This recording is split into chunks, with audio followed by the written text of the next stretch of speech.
Assalamualaikum anak-anak. Semua sehat? Sehat, alhamdulillah. Hari ini kita akan belajar tentang makanan halal dan haram. Tapi sebelum belajar, kita biasanya membaca doa bersama-sama. Baiklah, kita baca doa sama-sama. Bismillahirrahmanirrahim. Raditu billahi rabba wa bil islami dina wa bil muhammadin nabiyya wa rasula. Rabbi zidni ilma warzuqni fahma. Amin. Sebelum kita belajar tentang makanan halal dan haram, Bapak akan membacakan tujuan dari pembelajaran ini. Yang pertama, siswa mampu memahami tentang makanan halal dan makanan haram. Yang kedua, siswa dapat mengetahui hukum makanan halal dan makanan haram.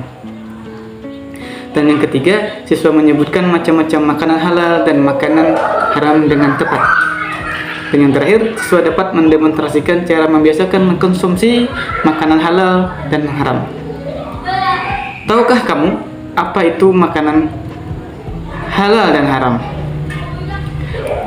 Makanan halal adalah makanan yang diperbolehkan untuk dimakan menurut syariat Islam. Sedangkan makanan haram adalah makanan yang tidak diperbolehkan untuk dimakan oleh menurut syariat Islam. Hukum makanan halal. Tentu saja pasti ada hukum tentang makanan halal dan makanan haram. Ini hukum makanan halal. Sebelum kita menjelaskan tentang hukum makanan halal, sama-sama kita membacakan doa tentang makanan halal. Yang berikut doanya surah Al-Maidah ayat 88 yang berbunyi, ya kita baca sama-sama. Bismillahirrahmanirrahim. Wa kulu mimma razaqakumullahu halalan thayyiban taqullaha allazi antum bihi mu'minun.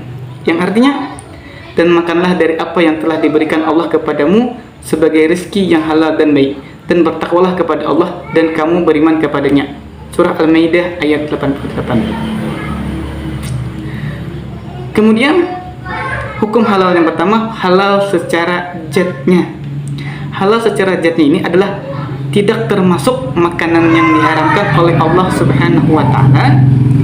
Contohnya, semua makanan yang berasal dari tumbuhan, buah-buahan maupun binatang adalah halal, kecuali ada dalil Al-Quran maupun hadis yang mengharamkannya. Selanjutnya, halal secara mendapatkannya. Halal dari segi cara mendapatkannya. Contoh halal yang didapatkan bukan dari hasil curian. Nah, anak-anak. Yang ketiga, halal secara memprosesnya. Halal secara memprosesnya ini contohnya makanan yang tidak diolah bersama makanan haram lainnya, seperti daging babi atau minyak babi. Jadi makanan yang tidak dicampur dengan daging babi dan minyak babi itu halal untuk dimakan. Selanjutnya, jenis-jenis makanan halal.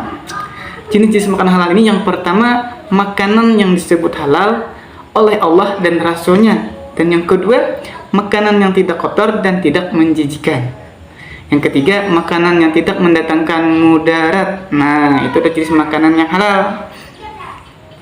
Pelajaran selanjutnya adalah contoh dari makanan halal. Nah, ini contoh dari makanan halal.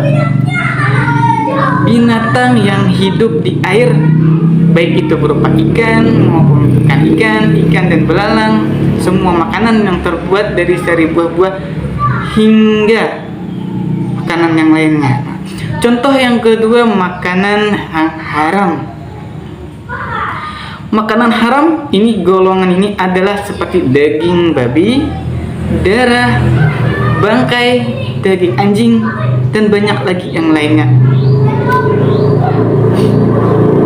Selanjutnya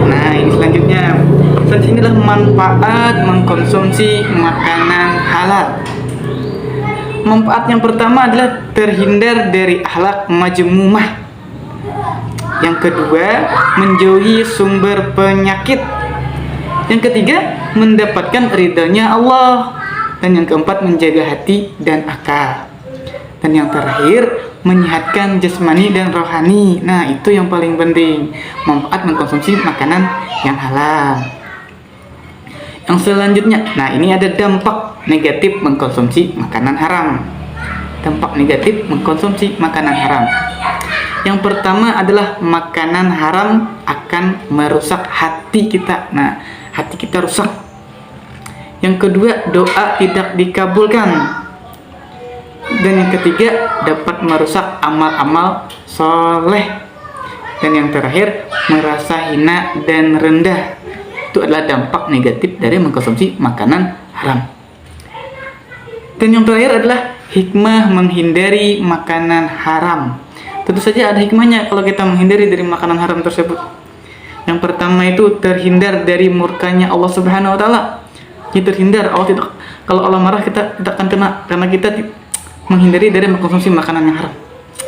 Yang kedua itu selanjutnya terhindar dari penyakit. Penyakit itu akan sukar datang kepada kita. Kenapa? Sulit dia akan datang kepada kita karena kita menghindari dari mengkonsumsi makanan yang haram. Nah, dan yang terakhir, hati kita menjadi tenang ke dampaknya.